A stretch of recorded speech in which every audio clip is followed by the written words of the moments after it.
بسم الله الرحمن الرحيم. ألف لام را. تلك آيات الكتاب المبين. إنا أنزلناه قرآنا عربيا لعلكم تعقلون. نحن نقص عليك أحسن القصص بما أوحينا إليك هذا القرآن وإن كنت من قبله لمن الغافلين. إذ قال يوسف لأبيه يا أبت إني رأيت 11 كوكبا والشمس والقمر رأيتهم لي ساجدين. قال يا بني لا تقصص رؤياك على إخوتك فيكيدوا لك كيدا إن الشيطان للإنسان عدو مبين. وكذلك يجتبيك ربك ويعلمك من تأويل الأحاديث ويتم نعمته عليك وعلى آل يعقوب كما أتمها على أبويك من قبل إبراهيم وإسحاق إن ربك عليم حكيم. لقد كان في يوسف وإخوته آيات للسائلين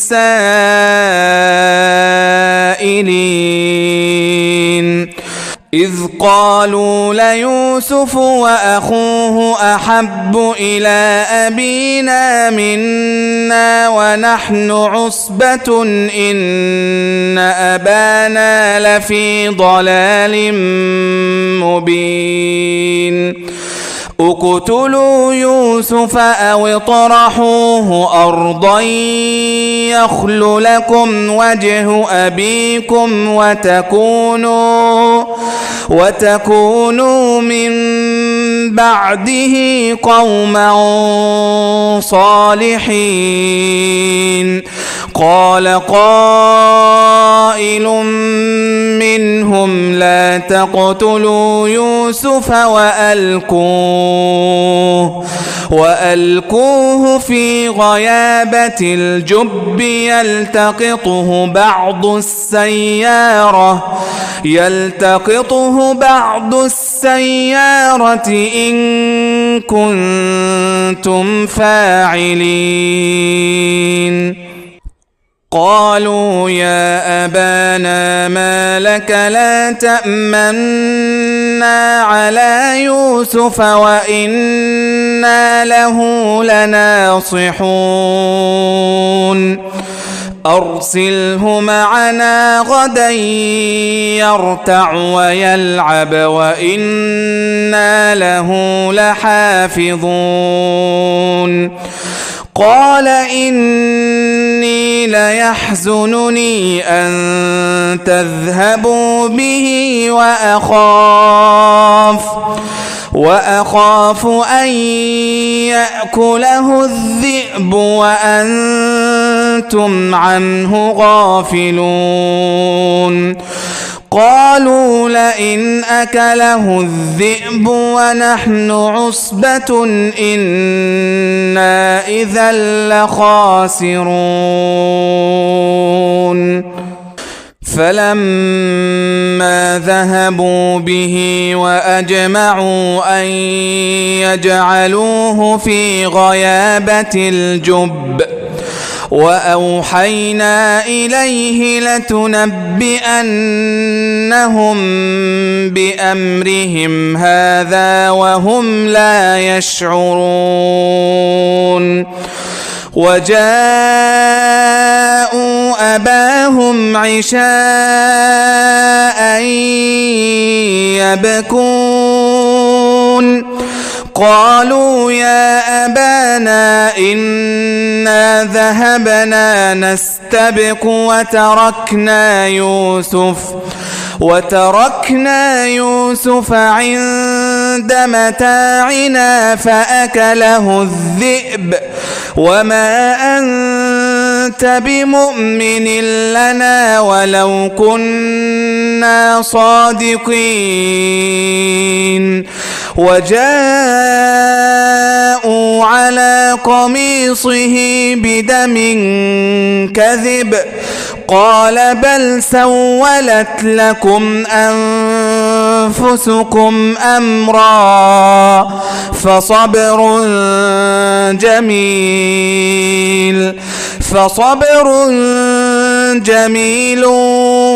والله المستعان على ما تصفون وجاءت سيارة فأرسلوا واردهم فأدلى دلوه قال يا بشرى هذا غلام وأسروه بضاعة والله عليم بما يعملون وشروه بثمن بخس دراهم معدودة وكانوا فيه من الزاهدين وقال الذي اشتراه من مصر لامرأته أكرمي مثواه عسى أن ينفعنا أو نتخذه ولدا وكذلك مكنا ليوسف في الأرض ولنعلمه من تأويل الأحاديث والله غالب على أمره ولكن أكثر الناس لا يعلمون ولما بلغ أشده آتيناه حكما وعلما وكذلك نجزي المحسنين وراودته التي هو في بيتها عن نفسه وغلقت الأبواب وقالت هيت لك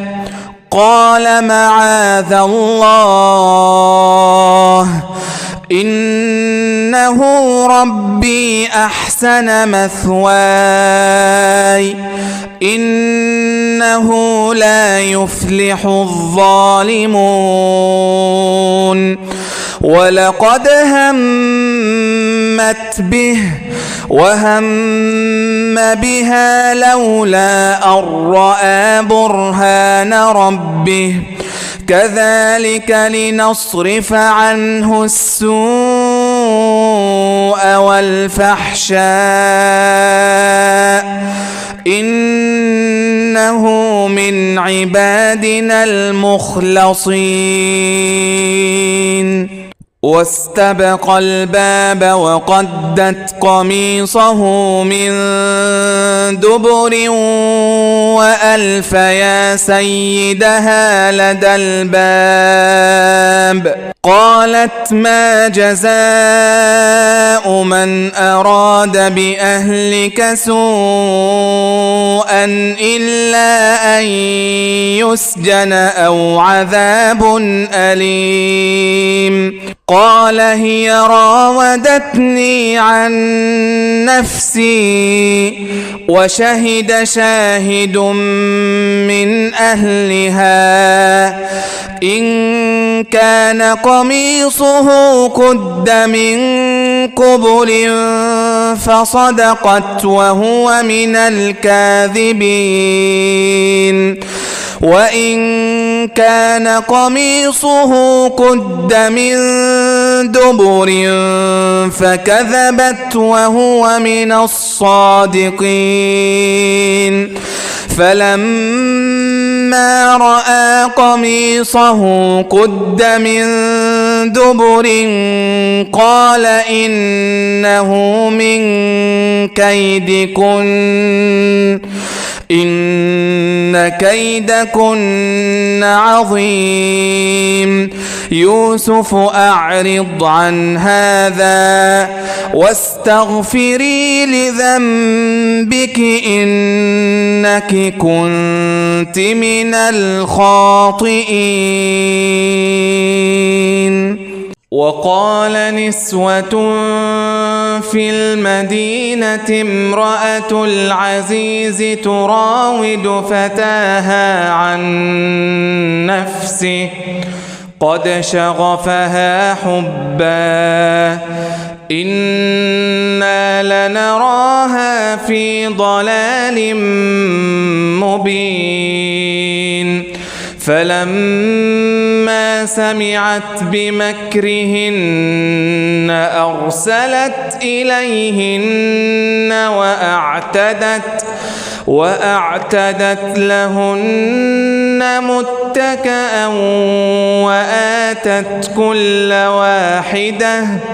وآتت كل واحدة منهن سكينا وقالت اخرج عليهن فلما رأينه أكبرنه وقطعن أيديهن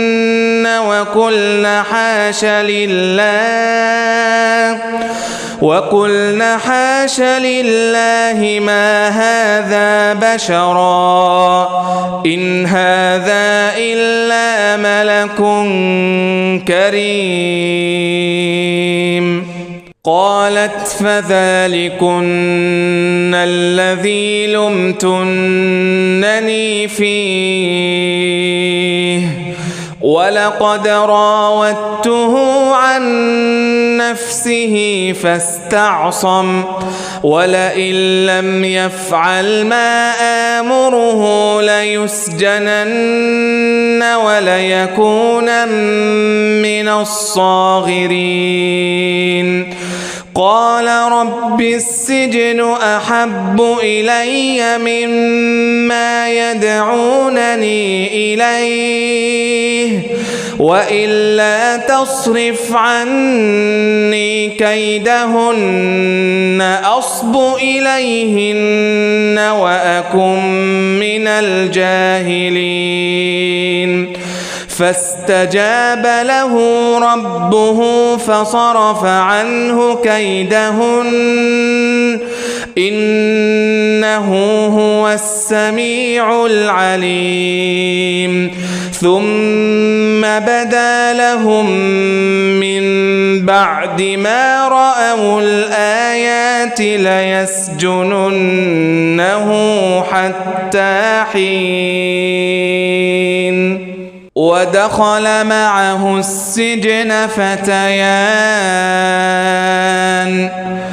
قال أحدهما إني أراني أعصر خمرا وقال الآخر إني أراني أحمل فوق رأسي خبزا تأكل الطير منه نبئنا بتأويله إنا نراك من المحسنين. قال لا يأتيكما طعام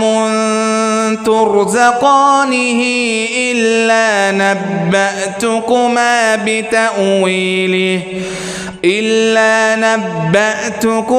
بتأويله قبل أن يأتيكما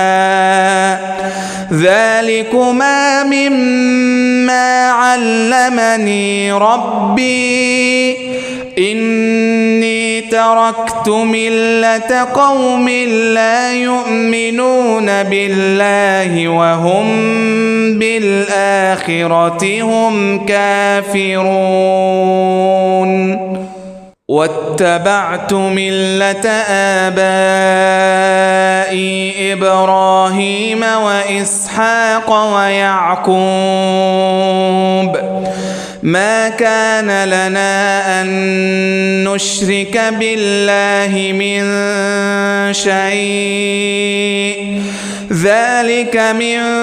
فضل الله علينا وعلى الناس ولكن أكثر الناس لا يشكرون يا صاحبي السجن أأرباب متفرقون خير أم الله الواحد القهار ما تعبدون من دونه إلا أسماء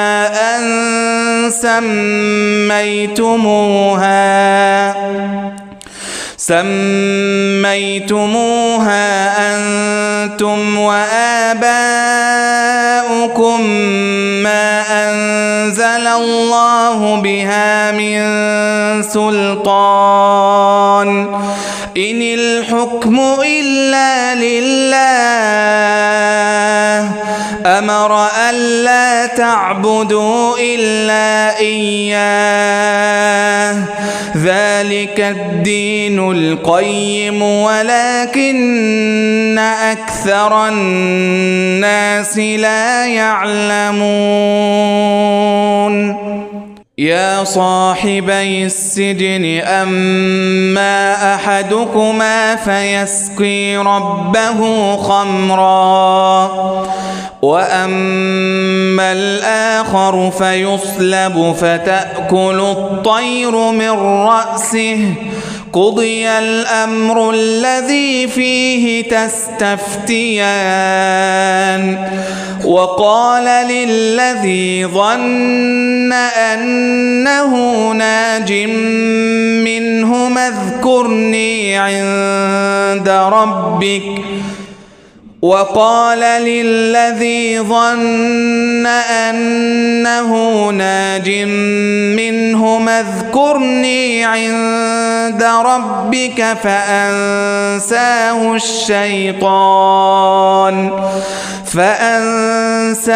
الشيطان ذكر ربه فلبث في السجن بضع سنين وقال الملك إني أرى 7 بقرات سمان يأكلهن 7 عجاف و7 سنبلات خضر وأخر يابسات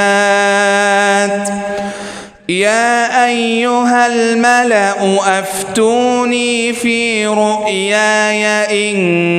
كنتم للرؤيا تعبرون قالوا أضغاث أحلام وما نحن بتأويل الأحلام بعالمين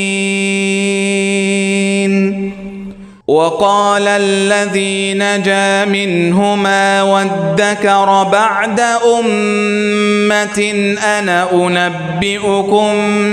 بتأويله فأرسلون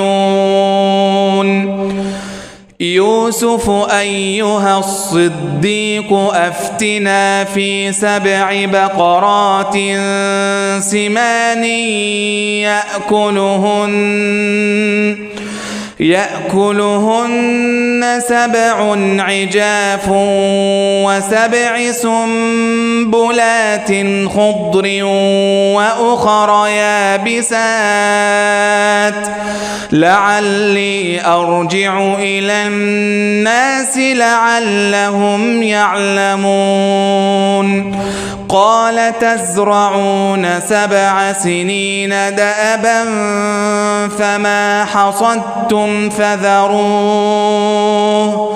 فما حصدتم فذروه في سنبله إلا قليلا مما تأكلون ثم يأتي من بعد ذلك 7 شداد يأكلن ما قدمتم لهن إلا قليلا مما تحصنون ثم يأتي من بعد ذلك عام فيه يغاث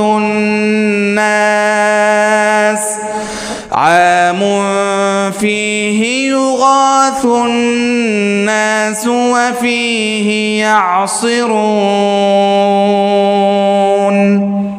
وقال الملك ائتوني به فلما جاءه الرسول قال ارجع إلى ربك فاسأله ما بال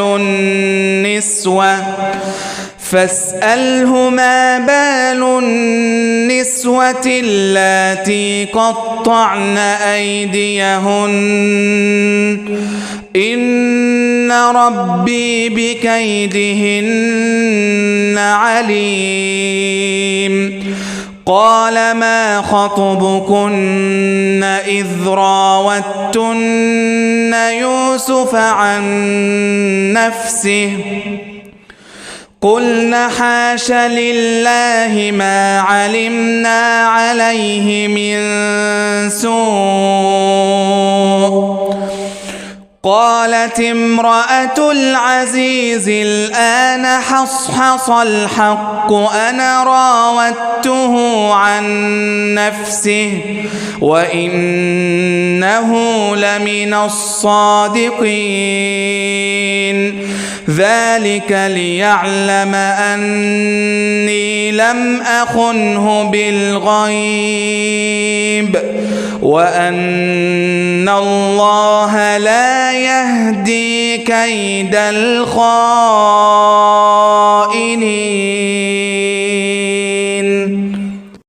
وما أبرئ نفسي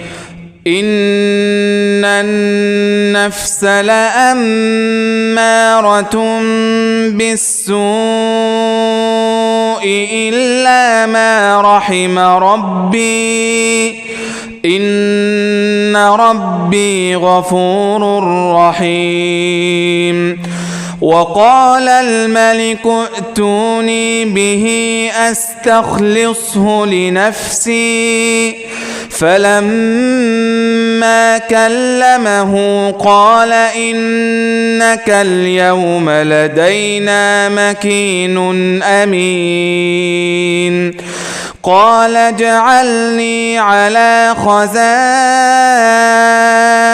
الأرض إني حفيظ عليم وكذلك مكنا ليوسف في الأرض يتبوأ منها حيث يشاء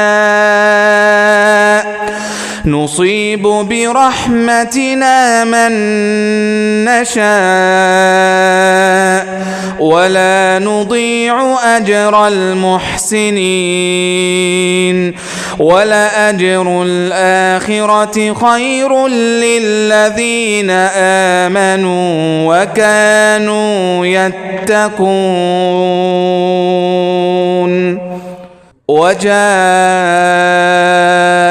إخوة يوسف فدخلوا عليه فعرفهم وهم له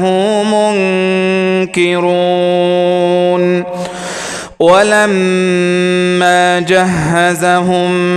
بجهازهم قال ائتوني بأخ لكم من أبيكم ألا ترون أني أوفي الكيل وأنا خير المنزلين فإن لم تأتوني به فلا كيل لكم عندي ولا تقربون. قالوا سنراود عنه أباه وإنا لفاعلون. وقال لفتيانه اجعلوا بضاعتهم في رحالهم لعلهم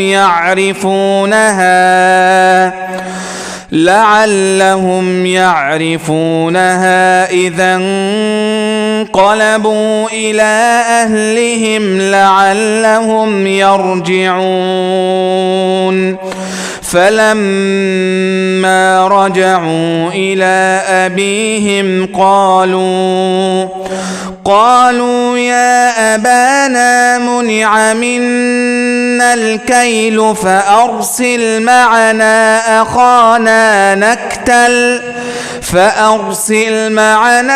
أخانا نكتل وإنا له لحافظون. قال هل آمنكم عليه إلا كما أمنتكم على أخيه من قبل فالله خير حافظا وهو أرحم الراحمين. ولما فتحوا متاعهم وجدوا بضاعتهم ردت إليهم قالوا يا أبانا ما نبغي هذه بضاعتنا ردت إلينا ونمير أهلنا ونحفظ أخانا ونزداد كيل بعير ذلك كيل يسير. قال لن أرسله معكم حتى تؤتون موثقا من الله لتأتونني به إلا أن يحاط بكم. فلما آتوه موثقهم قال الله على ما نقول وكيل. وقال يا بني لا تدخلوا من باب واحد وادخلوا من أبواب متفرقة وما أغني عنكم من الله من شيء إن الحكم إلا لله عليه توكلت وعليه فليتوكل المتوكلون. ولما دخلوا من حيث أمرهم أبوهم ما كان ما كان يغني عنهم من الله من شيء إلا حاجة في نفس يعقوب قضاها وإنه لذو علم لما علمناه ولكن أكثر الناس لا يعلمون ولما دخلوا على يوسف آوى إليه أخاه قال إني أنا أخوك فلا تبتئس بما كانوا يعملون فلما جهزهم بجهازهم جعل السقاية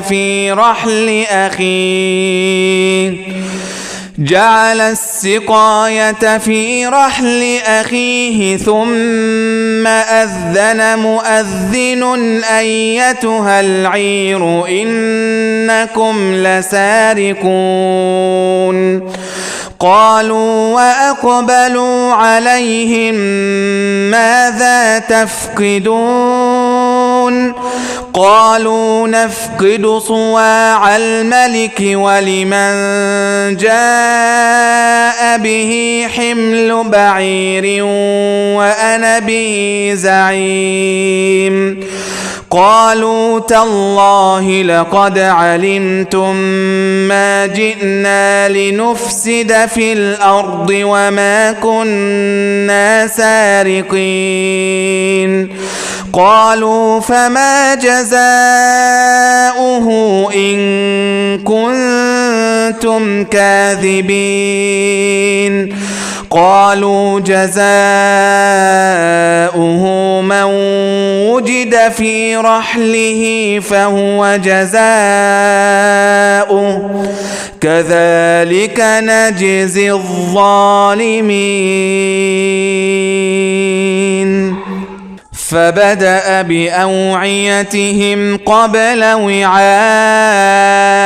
أخيه ثم استخرجها من وعاء أخيه كذلك كدنا ليوسف ما كان ليأخذ أخاه في دين الملك إلا أن يشاء الله نرفع درجات من نشاء وفوق كل ذي علم عليم قالوا إن يسرق فقد سرق أخ له من قبل فأسرها يوسف في نفسه ولم يبدها لهم قال أنتم شر مكانا والله أعلم بما تصفون قالوا يا أيها العزيز إن له أبا شيخا كبيرا فخذ أحدنا مكانه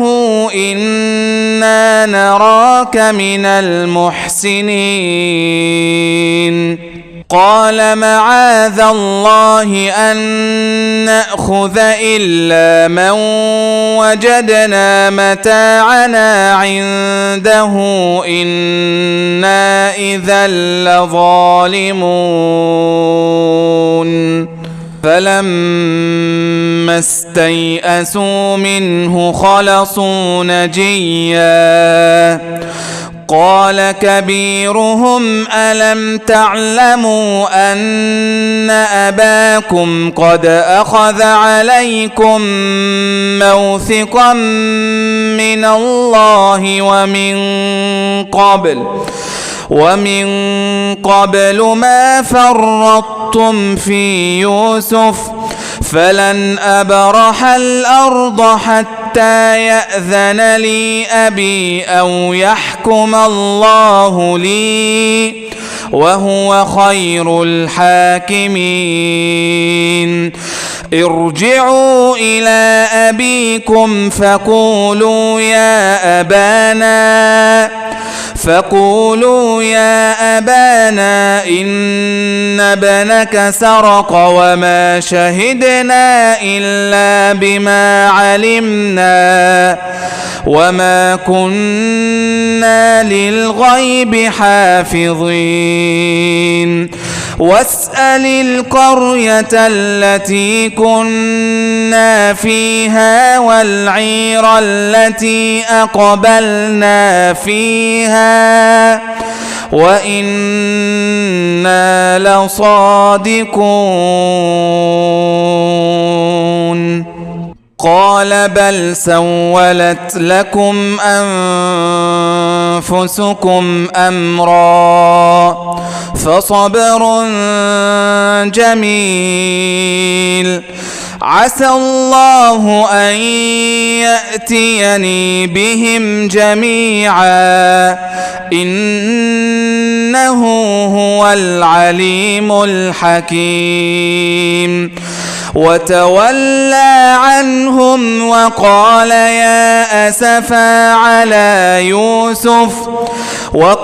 يا أسفا على يوسف وابيضت عيناه من الحزن فهو كظيم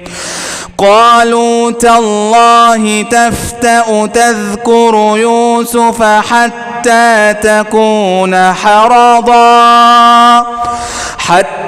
تكون حرضا أو تكون من الهالكين قال إنما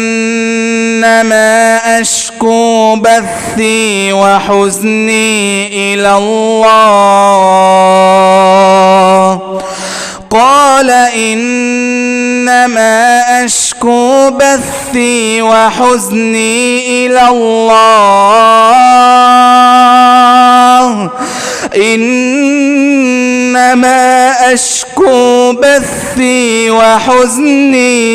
الله وأعلم من الله ما لا تعلمون يا بني يذهبوا فتحسسوا من يوسف وأخيه ولا تيأسوا من روح الله إنه لا ييأس من روح الله إلا القوم الكافرون فلما دخلوا عليه قالوا يا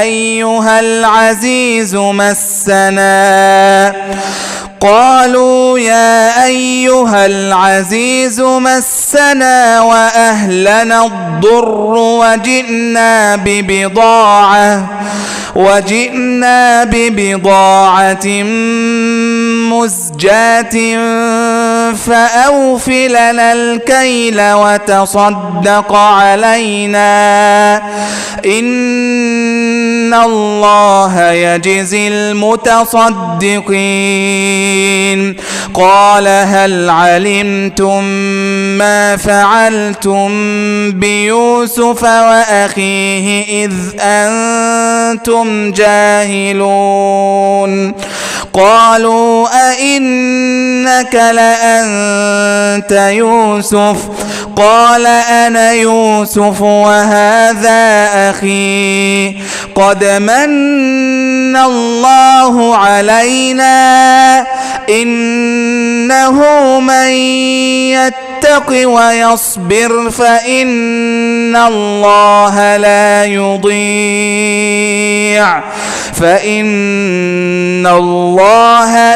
يضيع أجر المحسنين. قالوا تالله لقد آثرك الله علينا وإن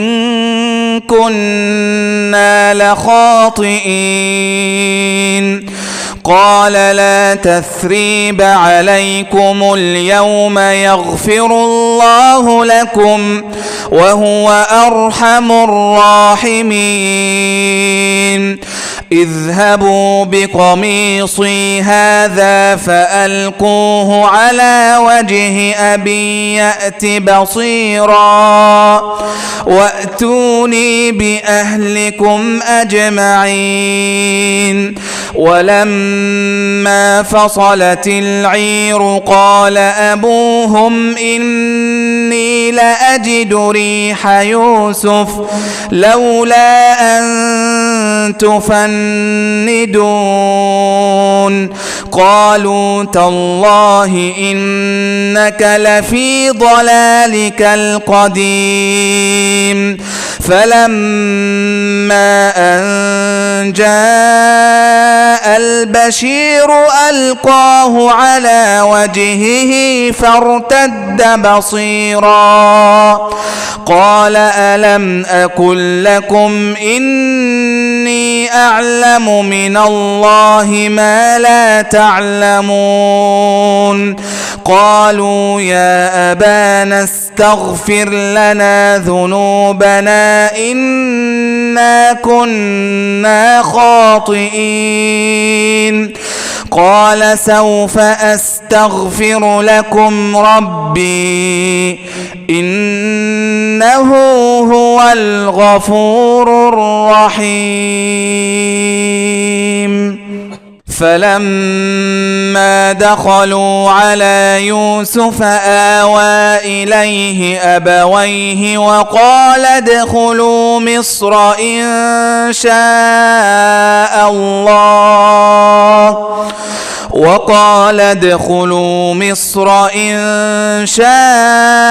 الله آمنين. ورفع أبويه على العرش وخروا له سجدا وقال يا أبت هذا تأويل رؤياي من قبل قد جعلها ربي حقا وقد أحسن بي إذ أخرجني من السجن وجاء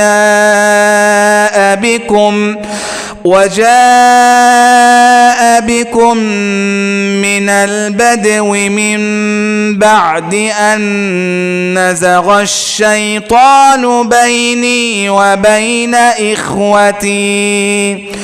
إن ربي لطيف لما يشاء إنه هو العليم الحكيم. رب قد آتيتني من الملك وعلمتني من تأويل الأحاديث فاطر السماوات والأرض أنت ولي في الدنيا والآخرة توفني مسلما وألحقني بالصالحين. ذلك من أنباء الغيب نوحيه إليك وما كنت لديهم إذ أجمعوا أمرهم وهم يمكرون وما أكثر الناس ولو حرصت بمؤمنين وما تسألهم عليه من أجر إن هو إلا ذكر للعالمين وكأي من آية في السماوات والأرض يمرون عليها وهم عنها معرضون وما يؤمن أكثرهم بالله إلا وهم مشركون أفأمنوا أن تأتيهم غاشية من عذاب الله أو تأتيهم الساعة بغتة وهم لا يشعرون قل هذه سبيلي أدعو إلى الله على بصيرة أنا ومن اتبعني وسبحان الله وما أنا من المشركين وما أرسلنا من قبلك إلا رجالا نوحي إليهم من أهل القرى أفلم يسيروا في الأرض فينظروا كيف كان عاقبة الذين من قبلهم ولدار الآخرة خير للذين اتقوا أفلا تعقلون حتى إذا استيأس الرسل وظنوا أنهم قد كذبوا جاءهم نصرنا فنجي من نشاء ولا يرد بأسنا عن القوم المجرمين لقد كان في